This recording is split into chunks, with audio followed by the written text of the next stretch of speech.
All right, so the first thing you're going to do when the person answers the phone is you want to introduce yourself. And by that, what I mean is your first and last name. This is going to help disarm the homeowner.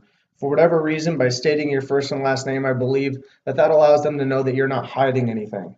This is a common thing that all of my top appointment setters do, and it seems to disarm the homeowner right away. The next thing that we want to be able to do is say, just want to let you know that this is not a sales call and that I'll be brief. By stating that this is not a sales call, it's going to immediately change the client's state. They believe it's a sales call, and people don't like sales calls. So by immediately telling them that this is not a sales call, you're going to take down their sales call wall, is what I like to be able to call it. And they open up their ears to be able to find out why you're calling them. So if you're not selling me something, then why are you calling me today? And now they've opened themselves up to be able to give you an opportunity to present our option of being able to help them save on their utility bill. Now, I will be brief. The reason that we want to state that is this short statement is going to let the customer know that their time is valuable and you won't take up too much of it. But you do have something worth a few minutes of their time. Because a lot of people, when you call them, are going to say, I don't have time right now. But if you say, I will be brief before they ever even get that out of their mouths, then, they're probably not going to state that to you. They'll be like, okay, I'll give you a few moments of my time. The next statement in the script is we're notifying homeowners in the 85281 zip code or whatever zip code you're currently calling. And the reason that we want to state their specific zip code is we want to personalize it for them.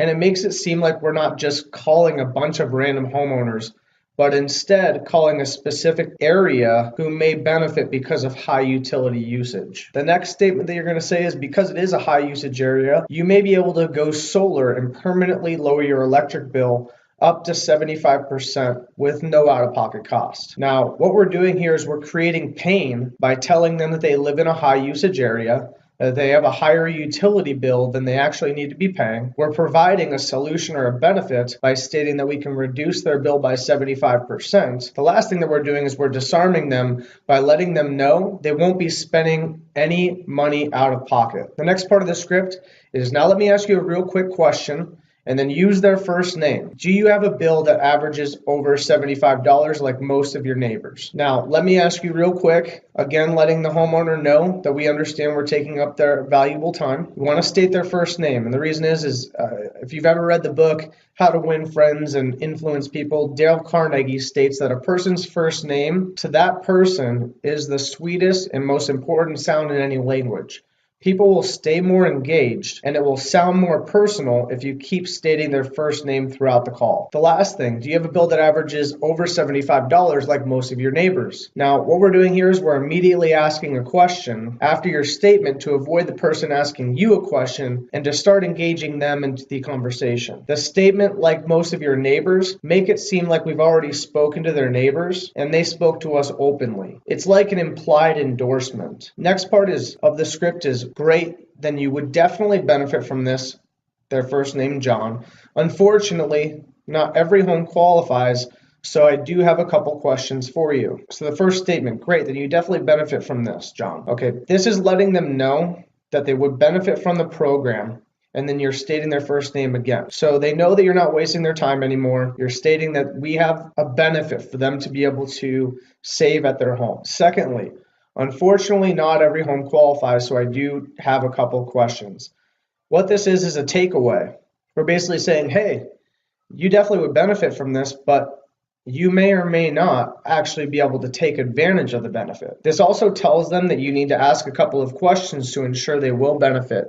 So when you start asking qualifying questions, they know you're just doing their job to be able to help them, that you're not just going to send somebody to them and maybe they may or may not benefit from this program. Now, these are the qualifying questions. We do want you to read these verbatim. That's why they are in red. And I'll go through each one of these and explain kind of why, on some of them, why we ask the questions. So do you have any plans on moving or selling your home in the next 5 years? With solar, these homeowners will save money day one, but the savings day one is not super substantial. Solar is a long-term investment, and so if somebody's not going to be in the home in the next 5 years, the numbers are not going to make sense when we sit down with them in the home and show them their projected savings. So we want to make sure that they have no plans on moving. Next qualifying question, is your household income above or below $40,000 per year? Well, incentives through solar, a lot of them are tax-based incentives. So we need to make sure that they make over $40,000 a year so that they can take advantage of the tax credits. And that leads right into the next question, which is, do you pay into federal taxes each year? Some people may have a $40,000 per year income, but they do not pay into federal taxes. Maybe it's coming from a retirement account, or maybe they have so many deductions that they actually don't pay into federal taxes. The next question is, because we would be installing the solar at no upfront cost to you, they do require that you have a credit score over 680. Do you believe you have a credit score of 680 or higher? This has to be above 680. And they will not qualify if it's 675. So just make sure that their credit score is over 680. And then we also want to know, because some people may have a credit score over 680, but they cannot also have a bankruptcy, foreclosure, or past due medical bill in the last 3 years. Make sure when you're asking these questions that you ask with confidence, and you'll not make the homeowner feel uneasy about answering. If you ask without confidence, you can expect them to try to take control of the conversation and start asking you, why do you need to know if I make $40,000 per year if this is no money out of pocket? Why do you need to know my credit score if this isn't going to be something that I have to pay for? Okay, well, they are going to pay for it, number one, but you're opening yourself up if you don't sound confident when you're asking these questions. So memorize them and state them with confidence when you're talking to the homeowner. Next part of the script, great, John. It does look like you benefit from this and would qualify. So what we do if the homeowner is open to it is we set up a no obligation energy consultation. It only takes 30 minutes and we show you an energy savings proposal. Now let's break this down and why we state it this way. Great, John. It does look like you benefit from this and would qualify.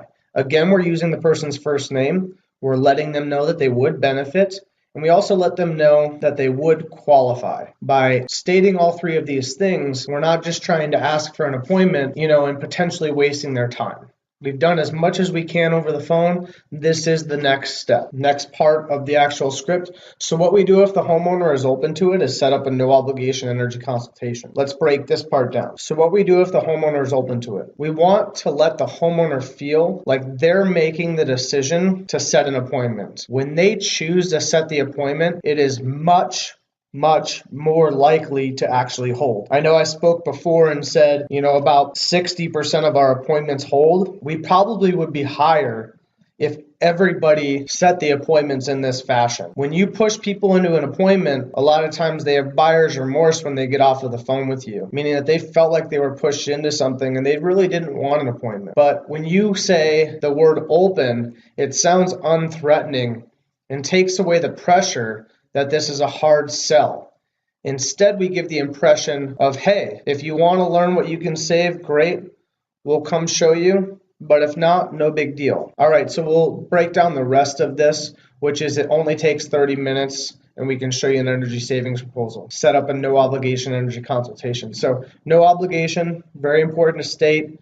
Again, making them feel comfortable to set the appointment. We don't want to come off pushy setting the appointment because in their minds, they'll be thinking, well, if they're trying to push this hard on the phone, then I may not want somebody at my kitchen table hard selling me. The word energy consultation, this sounds like an educational visit more than a sales visit. Break it down again. It only takes 30 minutes and we can show you an energy savings proposal. It only takes 30 minutes. We want to let them know that we're not asking for a lot of time, and we can show you an energy savings proposal stating the reason for the consult. They'll feel like this is about savings and not about spending, which is what it is. But after they hang up the phone, you don't want, again, to have them be getting buyer's remorse. So the more times that we can say save, savings, that word over and over, and just keep hammering that into their head, when they get off the phone, and let's say that they have to talk to their husband or wife about the appointment, they're going to tell their husband or wife, no, this is them coming out and they're going to explain how we can save money, save money, save money. Because the person that hasn't spoken to us, the first thing they're going to say is, well, what is it going to cost us? So we want them to be an ally on our side when they go to the husband or wife to tell them that they've set an appointment. All right, so the energy savings proposal, the next part of the script says, this shows you, here's what you're paying today for electricity. Here's what you'd save day one if you went solar, and here's your savings over the life of the system. So let's break that part down. We keep reiterating the word save. It may seem like we say save a lot in the script, but that is for a reason. We don't want them to get off the phone thinking about what it may cost. We want them to think about what could save. This way, each homeowner can be educated in black and white, specifically what they would save if they decided to go solar. Okay, so the first statement, this way each homeowner can be educated. Everybody wants to feel like they're educated. Not everybody wants to be sold. Black and white, specifically what they would save. This is not going to be something complicated. Okay, black and white seems easy, and it's designed for your home. This is not some canned solar pitch. And this is why we need to be able to come out and visit the home. Now, the last statement is if they decided to go solar. Again, this is not a threatening way to say, if you do let us come to your house, you still have the control if you want to go solar. You know, black and white, this either makes sense or it does not. These things may seem very subtle, these words, but psychologically, subconsciously, this will help you generate more appointments with these homeowners. All right, so the next statement, would you be open to us coming out around your schedule to the home to explain your savings and the program? Let's break this down. Again, by asking if they're open takes their guard down. All people would like to think that they are open-minded. So this puts pressure on them to be open-minded. But in their mind, it gives them a way out, which is all they want. So in a weird way, it helps close the appointment. Now, around your schedule, lets them know that we understand that they have a busy life, so we're willing to work with them and their hectic schedule. Lastly, we'll explain your savings. Again, saving, save, we can't say it enough. Throughout the script, we want to beat that into them so that when they get off the phone, that's all they're thinking about. Now, the next statement, again, use their first name, John. Since you're married, we would want to set up a time that both you and your husband or wife would be available so that we could answer both of your questions and explain the savings to the both of you. Now, our mornings, afternoons, or evenings typically best for the two of you to get together. We want to make it clear that we want both the husband and the wife at the appointment, but then we say so that we can answer both of your questions. So we make it seem like it's for them, not for us. Then we want to assume the close on both the husband and the wife. So you just go our mornings, afternoons, evenings, typically best for the two of you to get together. We provide them choices of morning, afternoon, or night. Provide them choice of morning, afternoon, or night, but we also don't want to force them into a time. If you just ask somebody when's the best time for you to get together, well, I don't know, let me go look at my calendar, blah, blah, blah, let me get back to you. But if you say, now our mornings, afternoons, or evenings typically best for you, you're just asking a general question, and most people will just answer that question for you. They're going to say, oh, normally evenings are the best for the two of us. Okay, fantastic. I have Monday at 7, Thursday at 7, and Friday at 7. Which one of those might work best? Now you're giving them another 3 options, but you're giving them choices to be able to answer. If you leave it ambiguous and you just let them try to choose a date and time, they're always going to try to push you off and say that they need to talk to their husband or wife before us coming out. Last statement. Now, if we come out to the home and show you a savings day one without using any of your own money and save you tens of thousands of dollars over the life of the system, is there any reason that you can think of that would prevent you from moving forward? Now, let's break this statement down. Now, if we come out to the home and show you a savings day one, again, the word savings and also day one. It's very important. Then they're thinking in their head, okay, I can save day one. It's not something... a lot of people have the perspective of solar that, yeah, it's going to save them money, but it's going to take 10 years, 12 years, 15 years, 7 years. It doesn't really matter what it is. We want them to realize that we're going to show them a savings day one. That's it, all their utility included. Next statement, without using any of your own money. Letting them know that they can put their checkbooks and wallets away because we're not going to be asking for any money from them when we come out to the home. We just want to be able to disarm them again when they get off the phone call. They're thinking, the only thing that they're thinking is saving, no money out of pocket. Last statement, and can save you tens of thousands of dollars over the life of the system. So we want them to think, not only is it a savings day one, but we're going to show you a huge savings over the life of the system. This is worth 30 minutes of your time. Is there any reason that you can think of that would prevent you from moving forward? This is a soft close and also ties them down to the appointment. If they have any reason to cancel the appointment or not move forward, you're giving them one final out. Now, you may be asking me, why would you want to give them an out for the appointment? In general, no matter what they say in this scenario, you can overcome the objection. However, if they don't get their objection out, and you don't answer it, then at that point when they get off the phone, they might think of something that you didn't answer, and now they don't ever pick up the phone for us to confirm the appointment. Or when we call to confirm the appointment, they've built something up in their mind, and now they look on the internet, and now they don't want the appointment because they've done their own research. Maybe somebody says something like, well, what if I do end up moving in 5 years, even if I don't have plans on moving? Okay, well, we have a rebuttal for that. It doesn't matter what they say, you can overcome it and keep the appointment.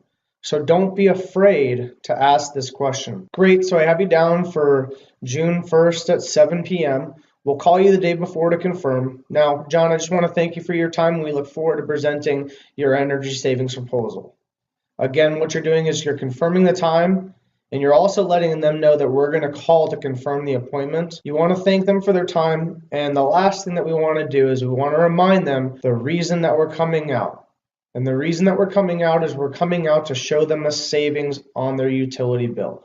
For no other reason. There is no sale. We want that impression the second they hang up that phone that they don't feel like we're coming to sell them anything. We want them to be excited about the fact that we're going to show them a savings on their utility bill. Now